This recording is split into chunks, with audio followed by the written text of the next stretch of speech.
ஆவியானவரே, உம்மை விசுவாசிக்கிற எங்கள் நெஞ்சை நிரப்பி அன்பின் தீயை மூட்டியருளும். பற்பல மொழிகள் மூலமாக விசுவாசத்தை போதித்தருளும். உம்முடைய வசனமே சத்தியம் சுவாமி. ஆமேன். அன்புக்குள்ளே மீண்டும் உங்கள் யாவருக்கும் என் அன்பின் இனிய கிறிஸ்மஸ் மற்றும் புத்தாண்டு வாழ்த்துக்களை தெரிவித்துக் கொள்கிறேன்.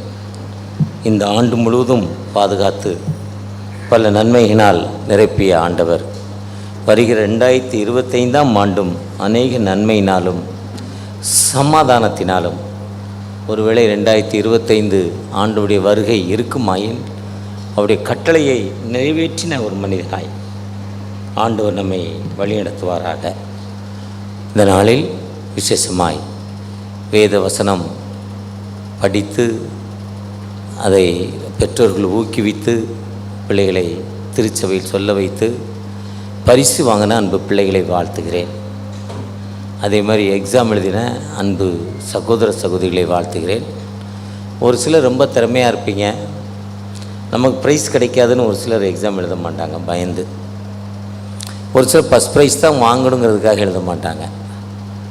இப்படிலாம் இருக்கிறப்போ இருந்தாலும் தன்னை ஆண்டுடைய சரி கிடைக்குதோ கிடைக்கல கொடுத்த அந்த வேலையில் நம்ம சரியாக செய்கிறப்போ ஆண்டவர் நம்மை உயர்த்துவார். எக்ஸாம் ப்ரைஸ் என்பது உலக பிரகாரம் நம்மை கௌரவித்து நம்மை ஊக்குவிப்பது, நம்ம இன்னும் டெவலப் பண்ணுவது. ஆனால் ஆண்டவர் நமக்கு ஒரு ப்ரைஸ் ரெடியாக வச்சுருந்துருக்கார். வாழ்க்கையில் கல்வி எஜுகேஷனை கொடுத்துருக்கிறாரு, நல்ல கணவன் மனைவியை கொடுத்துருக்கிறார், நல்ல பிள்ளைகளை கொடுத்துருக்கிறார், நல்ல சமூகத்தை கொடுத்துருக்கிறார், நல்ல திருச்சபை நாயர்கள் தலைவர்களை கொடுத்துருக்கிறார். இதெல்லாம் நம்ம ஆண்டவர் கொடுத்த பரிசு. அதனால் ஆண்டவர்கிட்ட நம்ம எப்போவுமே சந்தோஷத்தோடு செல்வோம். மீண்டுமாய் உங்களை வாழ்த்துகிறேன். இந்த நாளில் விசேஷமாய் ஒரு அருமையான நல்ல தலைப்பு, சங்கீதம் 80, மல்கியா 4:1-6, ரோமர் 15:4-13, லூக்கா 21:25-33, அருளுரை வசனங்கள் 1 தீமோத்தேயு 6:13-14, மல்கியா 4:1-25. ஆண்டுடைய வருகையை பற்றி சொல்லும் ஒரு காட்சி. ஆண்டுடைய வருகை எப்படி இருக்கு? நடுவான்னா எவ்வளோ தூரம் தெரியல, நமக்கு மேலே ஒரு குறிப்பிட்ட 12,000 அடி 13,000 அடிக்கு மேலே பறந்துக்கிட்டு இருக்கு ஃப்ளைட்டில் ஏறி உட்காந்துன்னு அந்த இறங்க போகிற நேரத்தில் முன்ன ஸ்டார்டிங்கில் சொல்லுவாங்க. இப்போ ஸ்டார்டிங்கில் சொல்கிறதில்ல, இறங்குறதுக்கு ஒரு 1/2 ஹவருக்கு 10 நிமிஷத்துக்கு முன்னால் சொல்கிறாங்க, இவ்வளோ ஹைட்டில் இவ்வளோ டிஸ்டன்ஸில் போய்கிட்டு இருக்கிறோன்னு. ஒருவேளை வெளிநாட்டு ஃப்ளைட்டில் போனால் அதில் ஏரோ இருக்குது, அந்த ஏரோ பார்த்து இவ்வளோ ஹைட்டு இவ்வளோ டிஸ்டன்ஸு இந்த கடலுக்கு மேலே போய்கிட்டு இருக்கு நம்ம தெரிஞ்சுக்கிறோம். இதே மாதிரி ஒரு ஃப்ளைட்டு பறந்துக்கிட்டு இருக்கு, கிட்டத்தட்ட ஒரு பெரிய ஃப்ளைட்டு 350 பேர் போகிற போயிங் விமானம் பறந்து கொண்டிருக்கு. பின்னணி தீவிரவாதிகள் எழும்புகிறாங்க, கையில் AK-47 நவீனமான துப்பாக்கிகள் வச்சுருக்காங்க, சுற்றுவோம் யாரும் அசையக்கூடாதுங்கிறாங்க. இப்போ எந்த ஹெல்ப்பும் அவங்களுக்கு வர முடியாது, ஏன்னா அவங்களுக்கு பூமியிலேருந்து எந்தவித சப்போர்ட்டும் மேலே வராது. எல்லோரும் துடித்து கொண்டிருக்காங்க, யாரும் அசையக்கூடாது உட்காரக்கூடாது, அவங்கள மிரட்டுறாங்க. அப்படி அவங்க எல்லோரும் மிரண்டு பயந்து போய் இருக்காங்க. ஒரு குழந்தை மட்டும், ஒரு 6 மாத குழந்தை ரொம்ப அழகாக பாடுது, டான்ஸ் ஆடுது. இப்போ ஒரு முதல்ல வாங்கின குழந்தை அதுவே கை கொடுத்துட்டு போச்சு. ஒரு பையன், எல்லோரும் பார்த்தோன்னே பார்த்து ரொம்ப சந்தோஷப்பட்டோம். அதே மாதிரி அந்த குழந்தை ரொம்ப சந்தோஷமாக விளையாண்டுட்டு இருக்கு. அது தீவிரவாதி AK-47 இல்லை அடுத்து ஃப்ளைட்டு விமானம் என்ன நடக்க போதோ, நமக்கு என்ன நடக்குமோ என்பதை பற்றி கவலைப்படாமல் அந்த குழந்தையானது பறந்து சென்று கொண்டிருக்கு. இதே தான் வாழ்க்கை. இந்த உலகம் என்பது இப்போ கடலூர், நேற்று நான் கடலூர் அந்த திருச்சி, நான் நேற்று மதுரை போய் மதுரையில் மத்தியானம் மதுரைக்கு போயிட்டு ஈவினிங் மதுரையிலேருந்து கிளம்பி இரவோடு சென்னைக்கு வந்தேன். அப்போ எங்களுடைய ஒர்க்கர்ஸ் எங்களோடு இணைந்து பணி செய்யும் அந்தந்த மாவட்டத்தில் இருக்க ஒர்க்கர்ஸ் எல்லாம் பார்ப்போம். அப்போ சொல்கிறாரு, கடலூரில் கலெக்டர் பங்களாவில் ஃபஸ்ட் ஃப்ளோர் அளவுக்கு தனியாக, ஃபஸ்ட் ஃப்ளோர் முங்கிட்டான், எதிர்பார்க்காம அவ்வளவு தண்ணியாக. திருவண்ணாமலை மாவட்டத்தில் ஒவ்வொரு இடத்துலையும் இடுப்பளவு தண்ணி. ஒரு மலையில் இருந்த ஒரு குடும்பம், 1000 குடும்பங்களோ 2000 குடும்பங்களோ அந்த மலையில் இருக்குது. ஒரே குடும்பத்தில் மண் சரிந்து 7 பேர் 5 குழந்தைகள் இறந்துருக்கிறாங்க. கொஞ்சம் நமக்கு 2 வருஷத்துக்கு முன்னால் கொரோனா, கொத்தா செத்து போனான். இதுதான் போனான், நல்லா போனான், பைக்கில் திடீர்னு அடிபட்டு இறந்துட்டான். ஒரு நாள் நான் இதே ரோட்டில் ஐநாவரத்தில் பார்க்குறேன், 100 ஹோட்டலுக்கு முன்னால் எனக்கு கண் முன்னால் நடந்த சம்பவம்.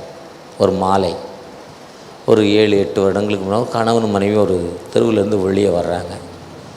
வெளியே வரவங்க அது லாரி தடுக்கி கீழே விடுறாங்க.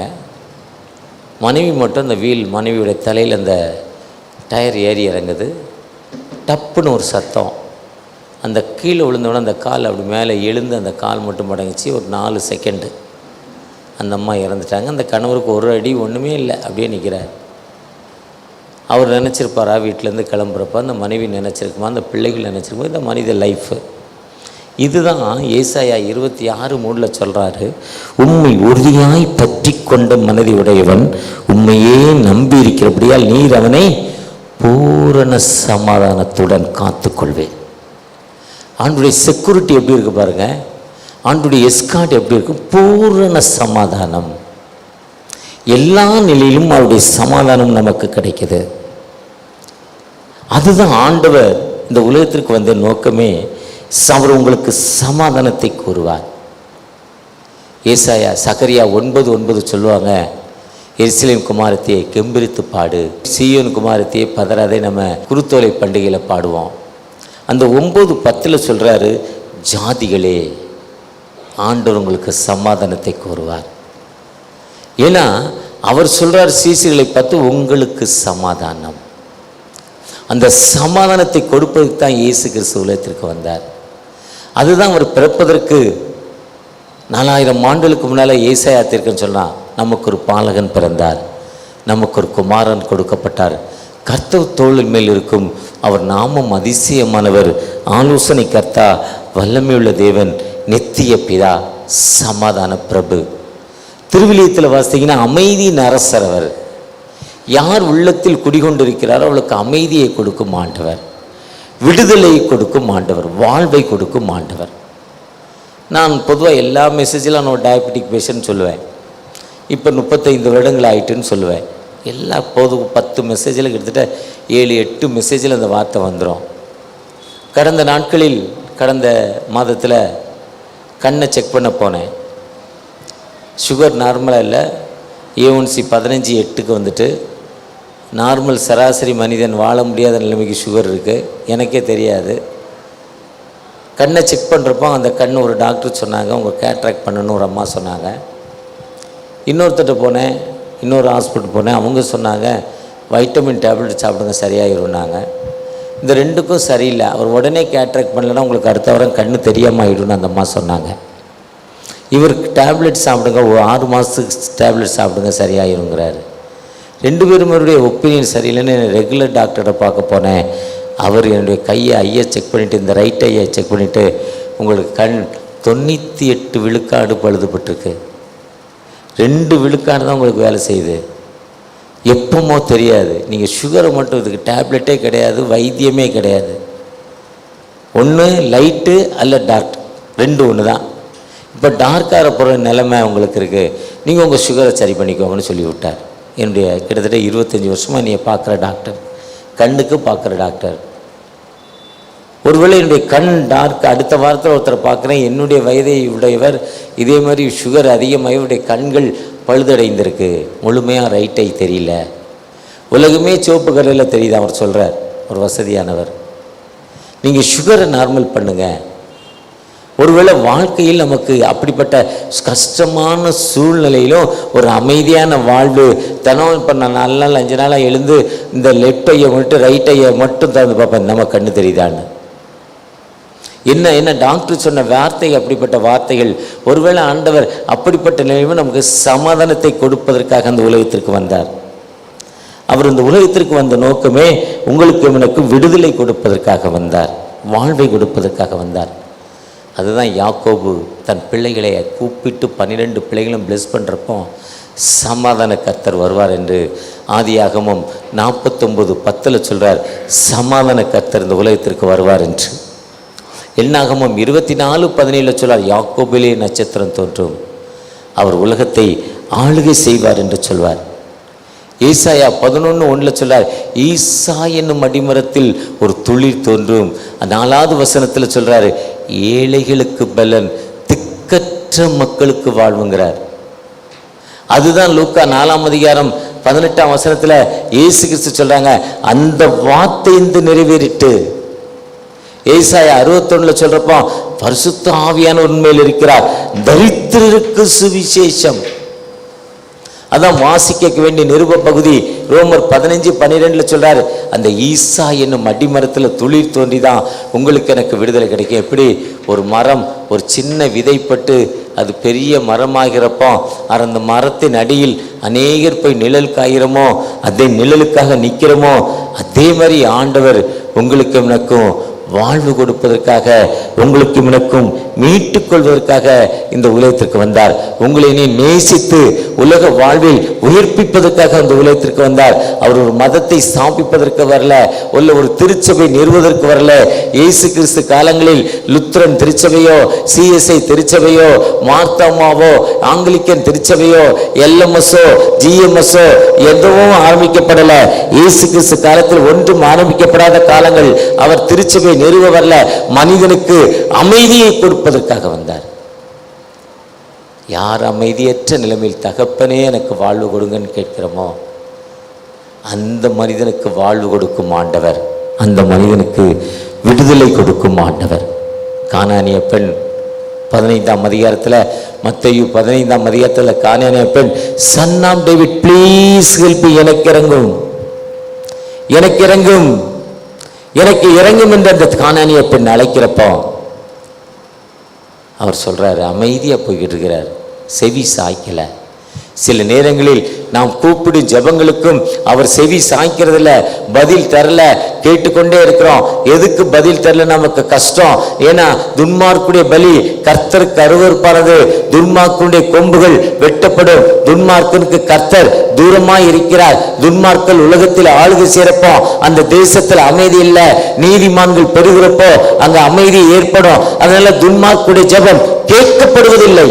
வேதம் சொல்லுது, துன்மார்க்கல் பூமியில் இராமல் அறுப்புண்டு போவார்கள். அந்த ஜெபம் கேட்கப்படலன்னு அவர் சுத்தி இருக்க சீஷர்கள் சொல்றாங்க. அப்படி சீஷர்கள், ஐயா ஒரு பெண் உண்மை நோக்கி அழைக்கிறாங்க, அந்த பெண் அழைப்புக்கு பதில் கொடுங்க, இல்லைன்னா இல்லைன்னு சொல்லுங்கன்னு சொல்றாங்க. அதே தான் நம்ம கூப்பிட்டு நம்ம ஜெபம் பண்றப்போ நமக்காக ஜெபிக்கும் ஆசாரிகள் சொல்றாங்க, என் மக்களுக்கு விடுதலை கொடுங்க, என் மக்களுக்கு வாழ்வு கொடுங்க, என் சகோதர சகோதரிகளுக்கு வாழ்வு கொடுங்க, என் தேசத்திற்கு விடுதலை கொடுங்க, என் தேசத்தை உயர்த்துங்க, என் தேசத்திற்கு வாழ்வு கொடுங்கன்னு நம்ம இருக்க அதே ஆசாரிகள் நமக்காக ஜெபிக்கிற ஆசாரியர்களாய் காணப்படுறாங்க. அப்போ ஜீசஸ் சொல்றாங்க, இல்லை, நான் பிள்ளைகளின் அப்பத்தை எடுத்து நாய்க்குட்டிகளுக்கு போடுறதில்ல, இயேசு என்று பெயரிடுவாயாக. இயேசு என்பது தமது ஜனங்களின் பாவங்களை நீக்கி ரட்சிப்பதற்காக வந்தார். அப்போ நம்ம தமது ஜனங்கள்னா யார் ஞானஸ்தானம் வாங்கிட்டோமோ, யார் அவருக்கு அழகாக வர்றப்போ வாலிப பிள்ளைகள் ஒர்ஷிப் பண்ணாங்க. 8:20 வந்துட்டேன். இன்றைக்கி ஃபஸ்ட் சர்வீஸை கேன்சல் பண்ணதால் சீக்கிரமாக வந்துட்டேன்.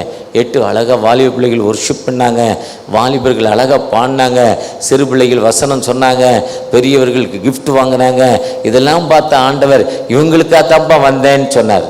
அப்போ அந்த அம்மா தன்னை தாழ்த்தி ஜெபம் பண்ணுது, ஹம்பிள் பண்ணுது. தன்னைத்தான் தாழ்த்துகிறவன் உயர்த்தப்படுவான், தன்னைத்தான் உயர்த்துகிறவன் தாழ்த்தப்படுவான்.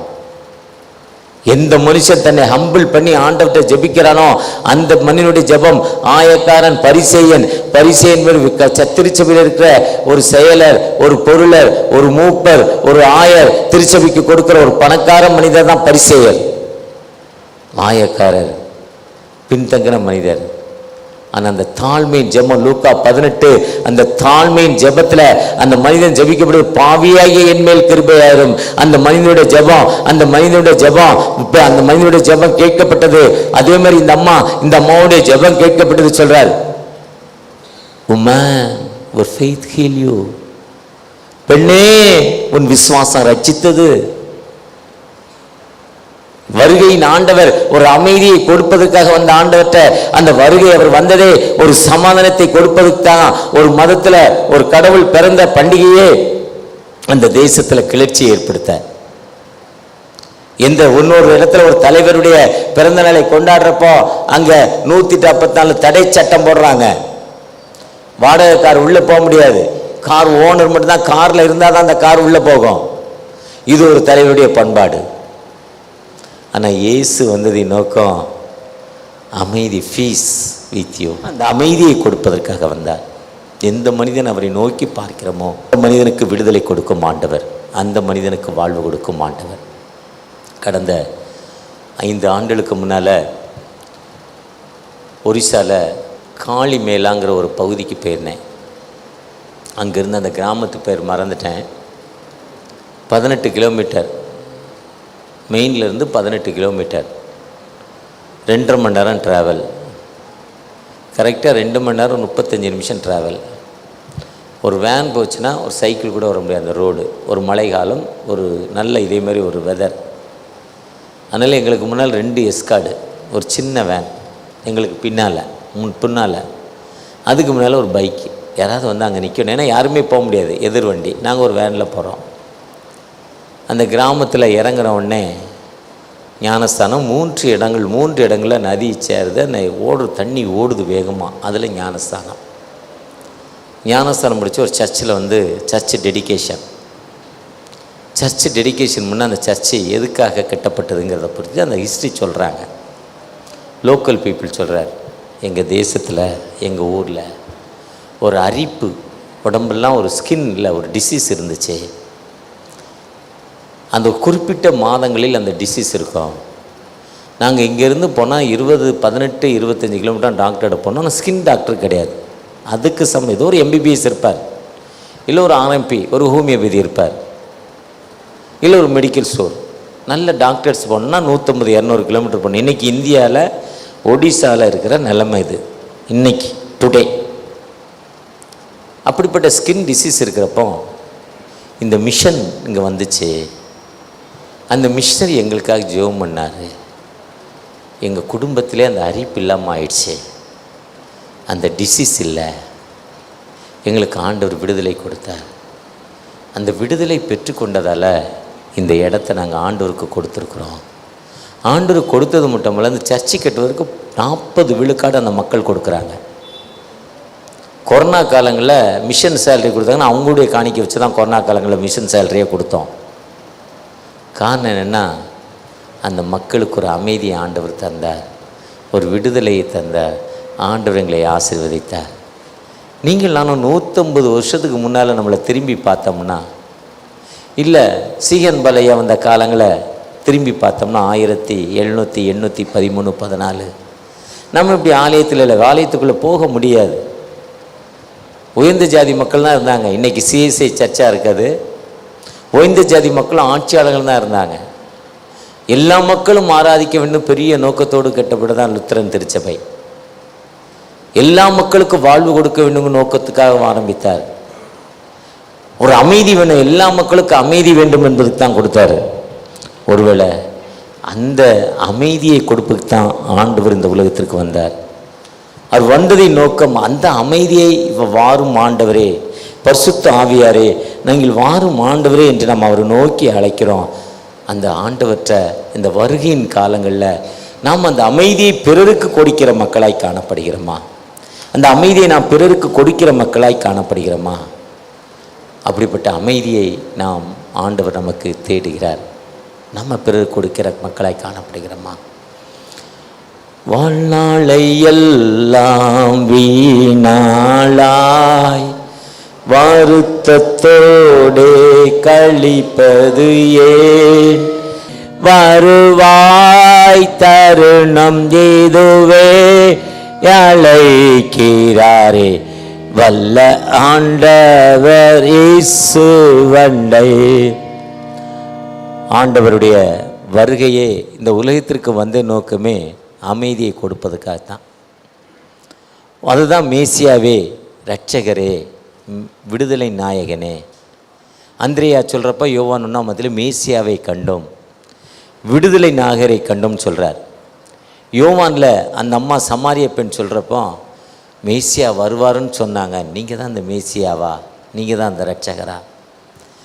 இன்னைக்கு ஒரு கூட்ட மக்கள் மேசியா வரலன்னு இஸ்ரேல் தேசத்துக்கு போனால் நம்முடைய தேவாலயம் இருக்கிற இடத்துல ஒரு கூட்ட மக்கள் அழுதுகிட்டு இருக்காங்க. அழுகையின் சுவர், கிரையிங் வால். எருசலேம் தேவாலயம் இந்த இடத்துல ஒரு பெரிய பகுதி முகமதியர் கையில் இருக்குது, இஸ்லாமியர் கதையில் இருக்குது. ஒரு 75-80 விழுக்காடு, 20 விழுக்காடு மட்டும் நம்மகிட்ட இருக்குது. அது பரிசுத்த பூமிங்கிற சொல்லப்படுகிற அந்த 20 விழுக்காடு நம்மகிட்ட இருக்குது. அதுக்கு வெளியே இருந்து அந்த மக்கள் ஆராதிக்கிறாங்க. 2 பார்ட், ஒரு சைடு பெண்கள், ஒரு சைடு ஆண்கள். பெண்கள் தான் அந்த ஆண்கள் தான் அந்த பரிசுத்த பூ போக முடியும், பெண்கள் போக முடியாது. அந்த அழுகையின் சுவரில் ஒரு நூல் வச்சுருக்காங்க, இந்த ஒரு புத்தகம் வச்சுருக்காங்க, தோரா என்று பெயர். தோரா என்பதற்கு ஆதியாகமும், யாத்ராகமும், லேவியராகவும், எண்ணாமம், உபாகம் 5 ஆகமங்கள் சேர்ந்ததான் தோரா. அந்த தோரா புத்தகத்தை தோரில் எழுதி மடித்து வச்சுருக்காங்க. அங்கே போகிறவங்க அதை எடுத்து வாசிக்கிறாங்க. மேசியாவே சமாதான கர்த்தரே எப்போ வருவீங்கன்னு வாசித்து இன்னும் முட்டி அழுகிறான். பார்த்திங்கன்னா சேர் போட்டிருப்பாங்க, சேரில் உட்காந்து அந்த போனவங்களுக்கு தெரியும், பார்த்தவங்களுக்கு தான். நேயர் போயிருப்பீங்க, மெயின்லைன் சர்ச்சு எல்லாம் ஓரளவுக்கு வசதியானவங்க தான், ஓரளவுக்கு எல்லோரும் போயிருப்பீங்க. ஓரளவுக்கு ஒரு 40-60 விழுக்காடு அது போயிருப்பீங்க. இன்னும் மேசியாவே வாங்கன்னு இடித்து அழுதுகிட்டு இருக்கான். ஆனால் அவர்கள் நினைக்கிற மீட்பர் ஏசியா 2025 ஆண்டுகள் முடிந்து விட்டது. இது சரித்திரம், ஹிஸ்ட்ரி. ஏன்னா அவர் வருவதற்கு ஏற்ற காலம், அதிதின் காலத்தில் நேர்த்தியாய் செய்திருக்கிறார். எதுக்கு 2000 வருஷங்களுக்கு முன்னால் வந்தார்னா, இந்த உலகத்தில் நான் பேசுகிற தமிழ் கன்னடத்து மக்களுக்கு புரியணும், இன்னொரு ஜாதிக்கு புரியணும், அந்த மொழி ஒன்றா வரணும், அந்த மொழி புரியணுங்கிறதுக்கு தான் காத்திருந்தார். அதுக்கு அலெக்சாண்டர் உலகத்தை ஆண்டார். அவர் எங்கே போனாலும் ஜெயிச்சுட்டு அந்த தேசத்து கொடி அங்கே நட்டிட்டு போயிடுவார். அவர் ஆட்சி உரிமை அவ்வளோதான், கொடியை நாட்டிட்டு போயிடுவார். அந்த மொழி இணைக்கப்பட்டு தான் மக்கள் அறிவு பெற வேண்டும் என்று ஷேக்ஸ்பியர் போன்ற மக்கள் இந்த உலகத்திற்கு வந்தாங்க. வாலிபனே எழுந்துரு, மூடத்தனத்தில் வாழாத. யுவான் சாங் போன்ற அதிக அறிஞர்கள் இந்த உலகத்திற்கு வந்தாங்க. ஏற்ற காலம், போக்குவரத்து வசதி வேணும். அப்படி சுவிசேஷம் எல்லா மக்களுக்கும் மிகுந்த சந்தோஷம். Great joy to the nation, லூக்கா 2ஆம் அதிகாரம். எல்லா மக்களுக்கும் அவர் பிறந்த சுவிசேஷம் அறிவிக்கப்பட வேண்டும். அதற்கு ஏற்ற காலங்கள். அந்த அலெக்சாண்டர் உலகெங்கும் போகிறதுக்கு ரோடு அமைச்சார், பாலங்கள் போட்டிருப்பார் கடந்து வர்றதுக்கு. அந்த ஏற்ற காலங்கள் அமைவதற்காகத்தான் இயேசு கிறிஸ்து அதிதின் காலத்தில் நேர்த்தியாய் செய்திருக்கார். காலம் சமீபித்த போது ஒரு கன்னியின் வயிற்றில் அவர் உற்பத்தி பிறந்தார். அந்த காலம் சமீபமாயிற்று. அந்த ஏற்ற காலம், அந்த மேசியா விடுதலை கொடுத்து விட்டார். விடுதலை கொடுப்பதற்கு தன் ஜீவனை மீட்கும் பொருளாய் எப்படி உயிர் வாழ்வதற்கு ஒரு ஆடு, மாடு, கோழியை கொடுக்குறோம். யாத்ராம் 29ஆம் அதிகாரத்தில் பரிசுத்தப்படுத்துவதற்கு ஆரோனுடைய தலையில் மோசே ஒரு மாட்டை அடித்து இந்த தொளிக்கிறாரு. அதே மாதிரி ஆடு, மாடு, கோழியை கொடுத்து நீ பரிசுத்தப்படுத்தணும் வேதத்தில் சொல்லுது. ஆனால் தன்னையே ஜீவ பலியாக கொடுத்து பரிசுத்தப்படுத்துவதற்கு தன் ஜீவனை கொடுத்து பரிசுத்தப்படுத்தி இயேசு அந்த மேசியா விட்டார். ஆனால் இனி வரப்போகிற மேசியா ஒரு நியாயாதிபதியாய் வரப்போகிறார். அந்த நியாயாதிபதியாய் வரப்போகிற மேசியாட்ட நம்ம எப்படி இருக்கிறோம்? அந்த மேசியாட்ட எப்படி இருக்கிறோம்? ஒரு நிலாவில் போய் கால் வச்ச மனிதரை சீனாவில் கூப்பிட்டு கூப்பிட்டாங்களாம், கௌரவம் பண்ணுறதுக்கு. சீனாவில் கூப்பிட்றப்போ சீனாவில் போய் அவருக்கு கேடியெல்லாம் கொடுத்துட்டு அங்கே இருக்க விஞ்ஞானிகள் கேட்குறாங்க, மேலே பொனியில் கடவுள் மேலே இருக்கிறாருன்னு சொன்னாங்களே, கடவுளை பார்த்தீங்களா? போனவர் சொன்னார், ஆமாம் கடவுளை பார்த்தேன். போனால் அந்த அறிஞர், ஆமாம் அவங்க சொன்னாங்க எங்களுக்கும் கடவுள் இருக்கிறாருன்னு தெரியும், இருந்தாலும் நாங்கள் சோசியலிசம், கம்யூனிசம், கடவுள் இல்லைங்கிற கொள்கை, கடவுள் இருக்காருன்னு சொன்னால் எங்களை அடித்து விரட்டிடுவான், அதனால் நாங்கள் கடவுள் இல்லைன்னு சொல்லிக்கிட்டே இருக்கோம், கடவுள் இருக்கிறான்னு எங்களுக்கு தெரியும்னு சீனாக்காரன் சொன்னாராம். அதே மனிதரை இத்தாலியில் கூப்பிட்டு கௌரவம் பண்ணாங்களாம். இத்தாலி தேசத்தில் கௌரவம் பண்ணுறப்போ அங்கே இருக்க விஞ்ஞானிகள் கேட்டாங்களாம், மேலே போனீங்களே கடவுளை பார்த்தீங்களா? இல்லைங்க அப்படிலாம் ஒன்றும் தெரியலங்க, கடவுளெலாம் ஒன்றும் தெரியலன்னாங்களாம். அவங்க சொன்னாங்களாம், ஆமாம் கடவுள் இல்லைங்கிறது எங்களுக்கு தெரியும், ஆனால் கடவுள் இருக்கிறான்னு சொன்னால் தான் நாங்கள் கலெக்ஷன் பண்ண முடியுங்க, அதனால் நாங்கள் இதே மெயின்டைன் பண்ணுறோம், நீங்கள் அதை அப்படி சொல்லிகிட்டே இருங்க. இதுதான் இன்றைக்கி இயேசு வரப்போகிறாரா வரலையா? ஒரு கூட்டம் வரலங்குது, ஒரு கூட்டம் வரப்போகிறாருங்குது, இன்னொரு கூட்டம் மேசியாவே வரலன்னு சொல்லிக்கிட்டு இருக்கு. இயேசுவின் வருகைக்கு நாம் ஆயத்தப்பட்ட மக்களாய் காணப்படுகிறோமா? அப்போஸ்தலர் 1:11 சொல்கிறார், கலிலேயாக மனுஷரே ஏன் வானத்தை அண்ணாந்தை பார்த்து கொண்டு இருக்கிறீர்கள், அந்த ஆவி உள்ளவனுக்கு கொடுங்கிறார். இயேசு வந்ததை நோக்க அமைதியை கொடுக்க தான் வந்தார். இருக்கிறத எடுத்து கொடுத்தா அவனுக்கு எப்படிங்க அமைதி இருக்கும்? அவன்கிட்ட இருக்கிறத எடுத்து கொடுத்தா எப்படி அவனுக்கு ஃபீஸ் இருக்கும்? அதை தாங்க இருக்கோம் கேட்டாங்க. இருக்கிறத எடுத்து கொடுத்தாங்க எப்படிங்க அவன்கிட்ட அமைதி இருக்கும்? நீங்கள் என்னங்க தப்பான வேலை பார்க்கியா, வந்த உங்கள் கான்செப்டே மாறுதேங்கிறான்.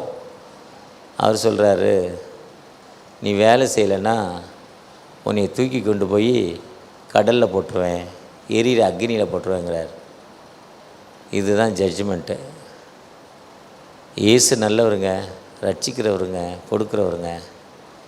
ஒர்க்குன்னு வர்றப்போ, அட்மினிஸ்ட்ரேஷன் வர்றப்போ வேலை செய்யலாம், ஜட்ஜ்மெண்ட்டே வேறு தான். அட்மினிஸ்ட்ரேஷன் வர்றப்போ ஐயருக்கு எனக்கு அங்கி கொடுத்துருக்கு, எனக்கு ஹானரியாக திருநெல்வேலி பேராயம், தென்னிந்திய திருச்சபை திருநெல்வேலி திருமண்டலம் எனக்கு ஹானரியாக இந்த அங்கி கொடுத்துருக்காங்க. அந்த பிஷப் எதுக்காக எனக்கு கொடுத்தாருன்னா சாதாரணமாக கொடுக்க மாட்டாங்க. நீங்கள் நிறைய இடத்துல மெசேஜ் கொடுக்க போகிறீங்க, இன்னும் இது உங்களுக்கு ஒரு ஊன்றுகோல் நாங்கள் பேராயத்தின் சார்பாக இவருக்கு கொடுக்குறோம். ஒரு பிஸ்னஸ் மேனாக இருந்தாலும் கிட்டத்தட்ட 15 பிஸ்னஸ் இருக்குது எங்களுக்கு. டிஎஸ் பட்டினம்படி, ஈசோப், டிஎஸ் பெருங்காயம், 4 பெட்ரோல் பங்க்கு, ஹாஸ்பிட்டல், 2 கிளினிக்கு, 4-5 பிள்ளைங்க டாக்டர்ஸு, ஒரு ஹாஸ்பிட்டல் பெரிய லெவலில் கட்டிக்கிட்டு இருக்கோம். Daniel matriculation higher secondary school Korukkupet Pattabiram, 2 school, பிள்ளைகளுக்கு நிறையா பிஸ்னஸ்ஸு. இந்த பிஸ்னஸ் மத்தியிலையும் இவர் ஆண்டோடைய வார்த்தையை சொல்ல போகிறாரு. அதனால் இவருக்கு இது ஒரு பக்கபலமாக அந்த ஆர்டினேஷன் இருக்கட்டும்னு கொடுத்தாரு. நான் வாங்கிட்டு வீட்டில் தூங்கினா என்ன அர்த்தம்? காலையில் 7 மணி ஒரு சர்வீஸ், ஆனால் ராத்திரி 4 மணிக்கு தான் வந்தேன், 4:45 தான் படுத்தேன். ஜீப்பில் வந்தேன், அதனால் என்னால் முடியல, ரொம்ப முடியாமல் தான் ஃபஸ்ட் சர்வீஸை கேன்சல் பண்ணேன். ஆனால் கொடுத்த வேலை இன்னொரு சர்வீஸ்க்கு போகிறேன், சாயங்காலம் 2 சர்வீஸ் அட்டன் பண்ணுறேன் ஈவினிங். என்னையால் முடிஞ்சது என் வேலையும் செய்கிறேன், ஆண்டோடைய வேலையை எனக்கு திறமையை கொடுக்குறாரு, பலனை கொடுக்குறாரு. அதே மாதிரி உங்களுக்கு திறமையை கொடுக்குறாரு, பலனை கொடுக்குறாரு. உங்களுடைய பங்களிப்பு என்ன? லுத்தரன் திருச்சபை தான் ப்ராட்டஸ்டன்ட் திருச்சபையின் நம்பர் 1 இந்தியாவில், ஆசியா கண்டத்தில். அவங்க தான் நமக்கு பைபிள் எழுதி கொடுத்தோம், நம்ம தான் பைபிள் எழுதி கொடுத்தோம், நம்ம தான் பெண்களுக்கு கல்வி கொடுத்தோம், நம்ம தான் பேப்பர் கொடுத்தோம், நம்ம தான் பிரிண்டிங் மிஷின் கொடுத்தோம், நம்ம தான் ஸ்கூல் ஆரம்பித்தோம், நம்ம தான் எல்லாமே பண்ணோம். கொடுக்கப்பட்ட பொறுப்பு. இன்னைக்கு எத்தனை புதிய பணிகளை நாம் செய்து கொண்டிருக்கிறோம்?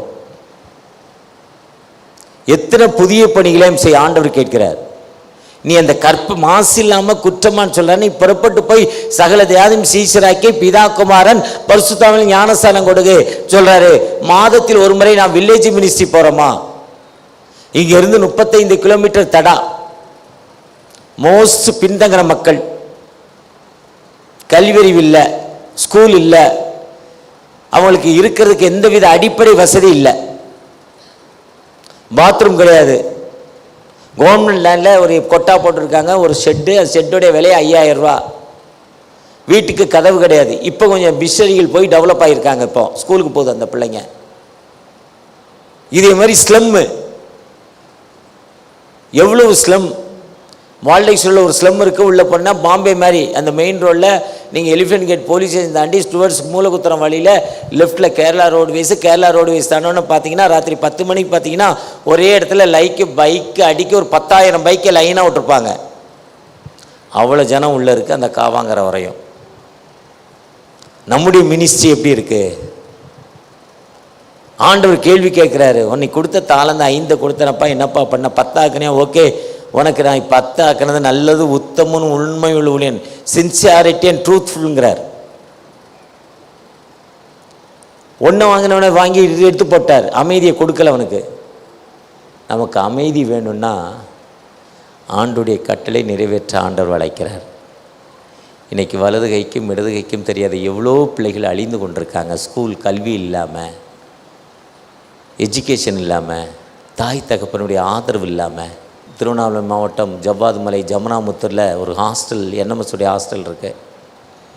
6லேருந்து 12th லேடிஸ் ஸ்கூல் 35 கிலோமீட்டர் கிடையாது, அங்கே ஸ்கூல் பக்கத்தில் இருக்குது.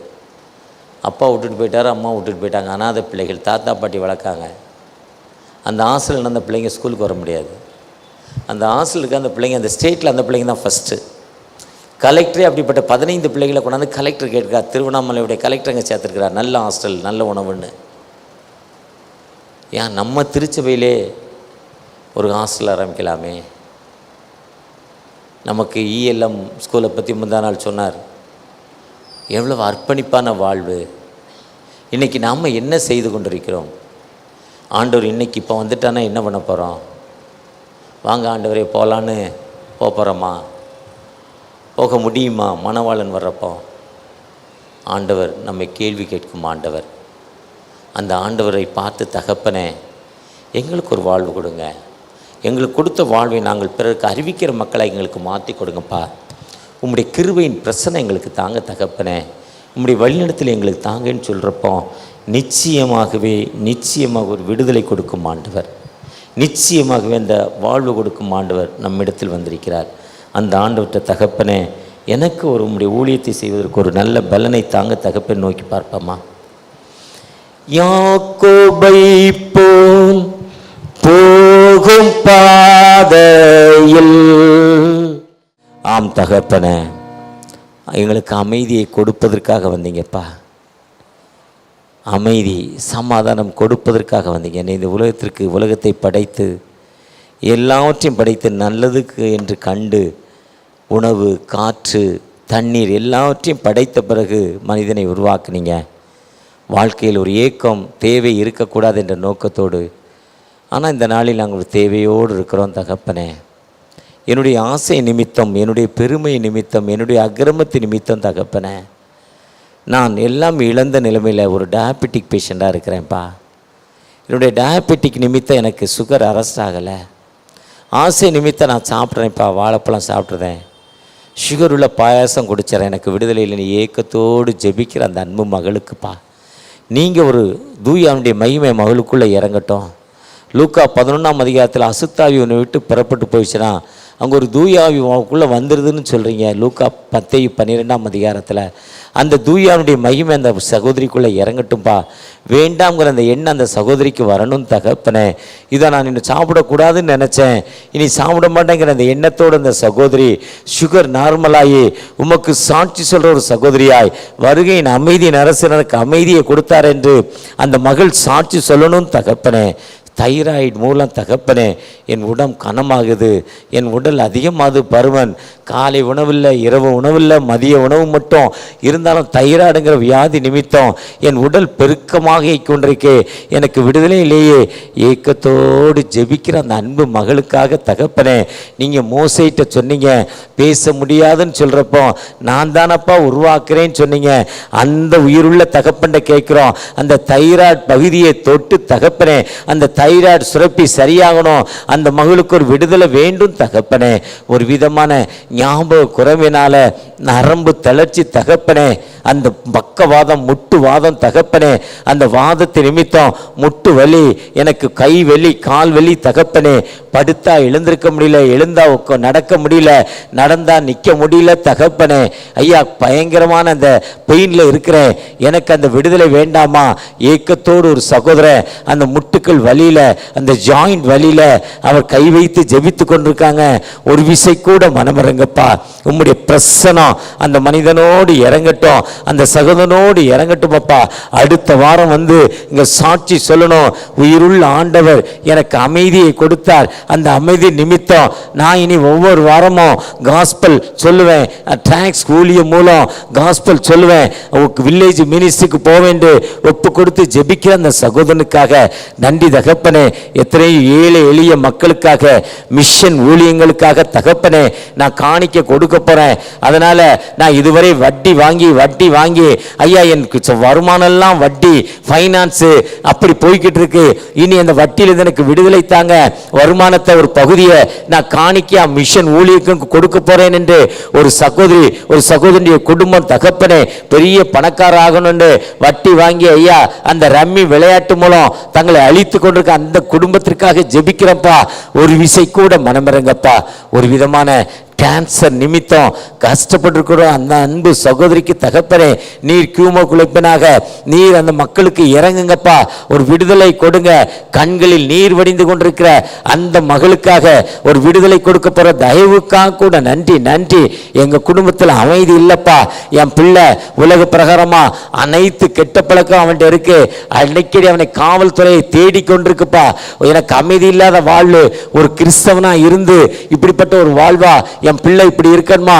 ஏக்கத்தோடு தன் மகனுக்காக, தன் கணவருக்காக, தன் சகோதரனுக்காக ஜெபித்து கொண்டிருக்க அந்த அன்பு மகளுக்கு ஒரு விடுதலை கொடுங்க, ஒரு விடுதலை கொடுங்க. அந்த பிள்ளைகள் மத்தியில உங்களுடைய தூயாவுடைய மகிமை இறங்கட்டும், ஒரு விடுதலை இறங்கட்டும், ஒரு ஆசீர்வாதம் இறங்கட்டும் தகப்பனே. உம்மை நோக்கி பார்த்த முகங்கள் ஒரு காலம் வெட்கப்பட்டு போடும்போதுல நீர் உயிருள்ள தகப்பன் அல்லவா? உம்மை நோக்கி பார்க்கிறோம். ஆசீர்வதிங்க, பாதுகாத்து கொள்ளுங்க, வழி நடத்துங்க. உம்முடைய கிருபை ஒருவர் இருக்கட்டும். மீட்பர் இயேசு மூலம் ஜெபம் கேளும் அன்பின் தகப்பனே. அறுவடை மிகுதியாலோ இல்லை, அன்பரின் கதற